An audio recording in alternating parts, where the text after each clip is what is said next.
विखेंना आमचं आव्हान आहे, तुम्ही जर का इथून पाठ फिरून जाणार असाल तर तुमचं नागडं पण आम्ही उघडं केल्याशिवाय राहणार नाहीत. विखे स्वतः मराठा नाहीत, ते कुणबी आहेत. त्याच्यामुळे त्यांनी मराठा समाजाच्या मागण्याकडे शुद्ध फसवणूक केली आहे.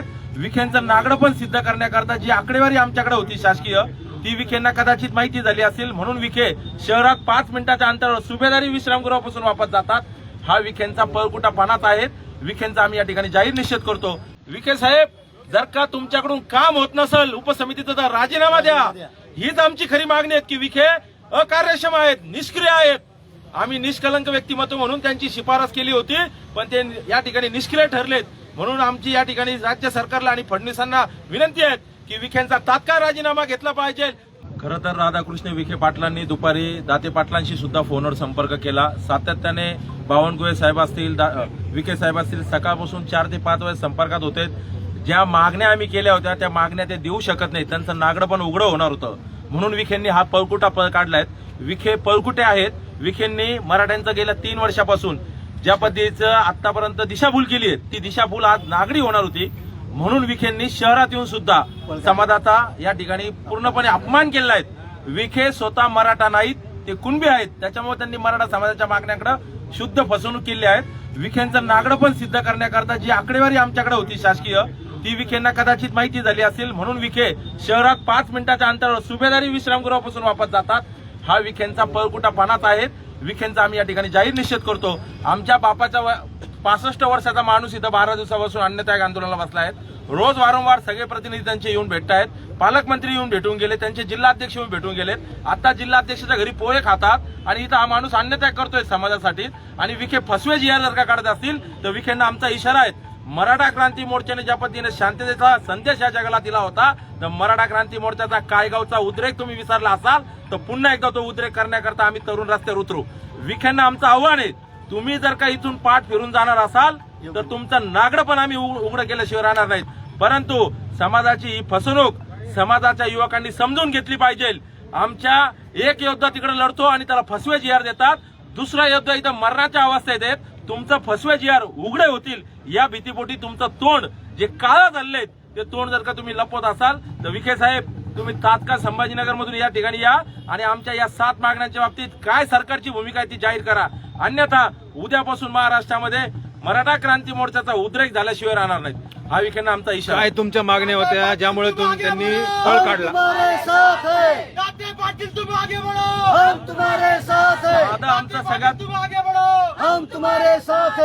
आमची सगळ्यात पहिली मागणी होती की तुम्ही जी 2 सप्टेंबरला आम्हाला हैदराबाद गॅझेटियरची नोंद म्हणून जो फसवा जी आर दिला, तो कार्यपद्धतीचा जी आर होता, तो नवीन आरक्षणाचा जी आर नव्हता. आमचे लाखो युवक वाशी असेल, आझाद मैदान असेल इथं गेलेत आणि समाजाच्या भविष्यासाठी लढा दिला. आणि तुम्ही आमच्या हातामध्ये काय दिलं तर एक फसवं शासन परिपत्रक. त्याच्यातून एकही प्रमाणपत्र निघत नाहीत. जे प्रमाणपत्र निघलेत त्या प्रमाणपत्राचे जात पडताळणी होत नाहीत. आंतरवालीला सुद्धा ज्या वेळेस तुम्ही आलेत एका दिवसात दोनदा तीनदा तुम्ही त्या ठिकाणी परिपत्रक काढता, एसओपी काढतात. जो एसओपी तुम्हाला काढण्याचे अधिकार नाहीत ती एसओपी तुम्ही त्या ठिकाणी काढतात आणि समाजाची दिशाभूल करतात.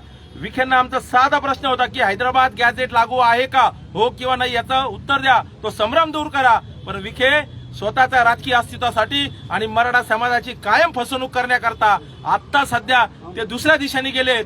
येणार ज्या ठिकाणी होते त्या ठिकाणी आले नाहीत. आता आम्हाला काही जण सांगतायत की ते अंतरवालीच्या दिशेने गेलेत.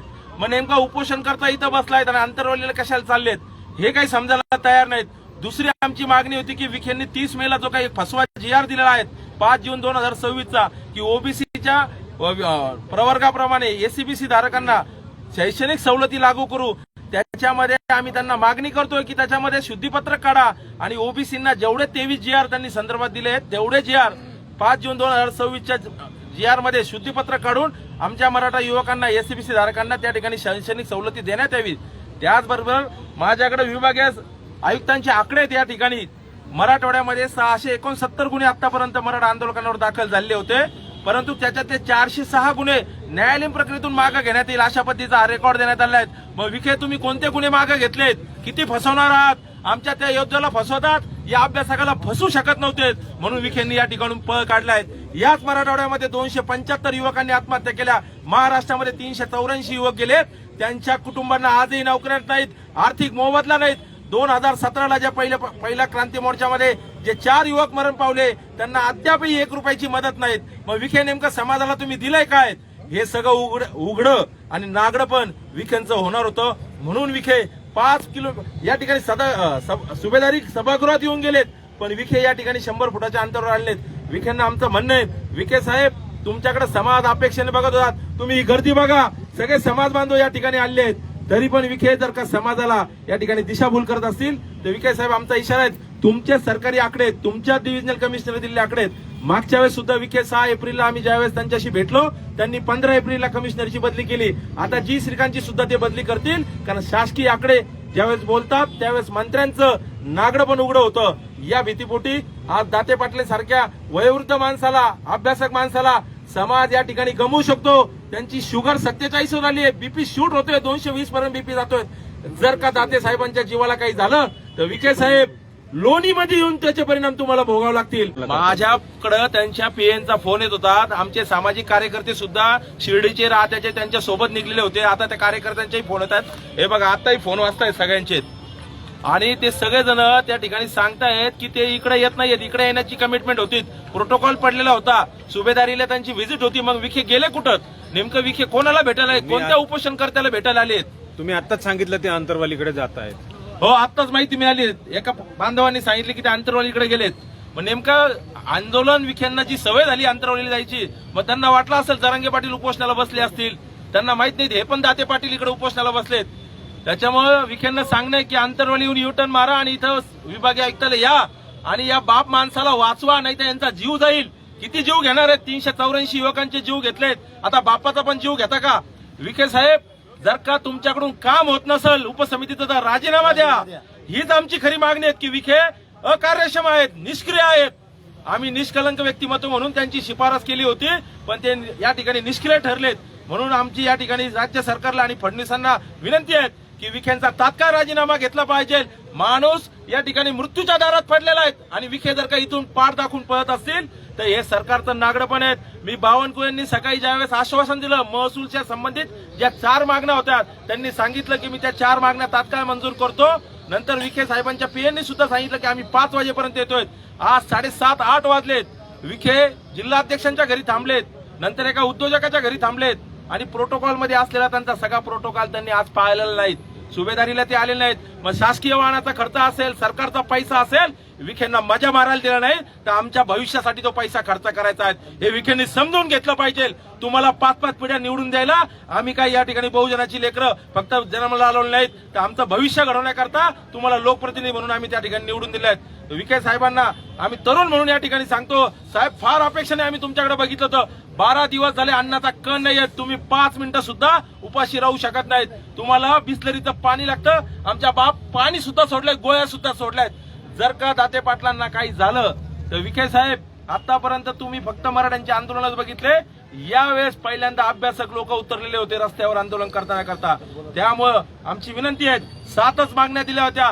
4 मागण्या तर बावनकुळेंनी मान्य करण्याचं आश्वासन दिलं. 3 मागण्या तुमच्या होत्या. एसीबीसीच्या फक्त शुद्धीपत्रक करायचं होतं, हैदराबाद गॅझेटचं हो किंवा नाही सांगायचं होतं. आणि ज्या विद्यार्थ्यांच्या 2014 पासून नियुक्त्या राहिलेल्या होत्या, ज्यांच्या पात्र म्हणून निवड झाली होती, त्यांचे आदेश काढायचे होते. विखे साहेब किती आमचं बलिदान घेणार आहात? आम्हाला या ठिकाणी विखे साहेबांनी जर का आज रात्री या ठिकाणी आले नाहीत तर सकाळी याच उपोषणस्थळी आम्ही रक्तदान करून विखेंना ते रक्त आम्ही पोस्टाने पाठवणार आहोत. आणि ते रक्त तुम्ही पिल्याशिवाय राहू नका, कारण तुम्ही राक्षसी अवलादी आहात. तुम्हाला समाजाशी काही देणार नाहीत. आम्ही पुन्हा एकदा मराठा क्रांती मोर्चाच्या वतीनं त्यांचा जाहीर निषेध करतो. या विखेंचं करायचं काय? या राधाकृष्ण विखेंचं करायचं काय? या सरकारचं करायचं काय? या मराठा आरक्षण उपसमितीचं करायचं काय? रात्रीतून नाही आले, उद्या सकाळी विखे आले तर येऊ देणार आहेत का? आम्ही आमचं नेहमीच लोकशाहीला आणि संविधानाला धरून हे आंदोलन होतं. आम्ही नेहमी संविधानाच्या चौकटीत राहून काम करतो. परंतु या सरकारला या आंदोलनाच्या माध्यमातून एक चांगला संदेश जाणार होता की मराठा ओबीसी वाद जो या महाराष्ट्रामध्ये हाके आणि वाघमाऱ्यांच्या नावाखाली या ठिकाणी उफळून आलेला आहे, तो वाद दाते साहेबांच्या शाश्वत आरक्षणाच्या लढ्यातून मिटणार होता. आणि हेच भाजपच्या आरएसएस नावाच्या विकृत मेंदूला सहन होणार नव्हतं. म्हणून आरएसएसच्याच माणसाच्या घरी त्या ठिकाणी विखे जाऊन थांबत असतील तर याच्या पाठीमागे कोण आहेत हे आपण समजून घेतलं पाहिजे. आणि आम्ही पुन्हा एकदा सांगतो की विखेंनी जर का सकाळी या ठिकाणी आले तर त्यांचं स्वागत करू, पण सकाळ जर का या ठिकाणी सूर्य उगला तर आम्ही या ठिकाणी रक्तदान, हे सगळे मावळे आम्ही रक्तदान करणार आहोत आणि ते रक्त आम्ही विखेंना या ठिकाणी पार्सल करणार आहोत. एवढं बोलतो आणि विखेंचा पुन्हा या ठिकाणी जाहीर निषेध करतो.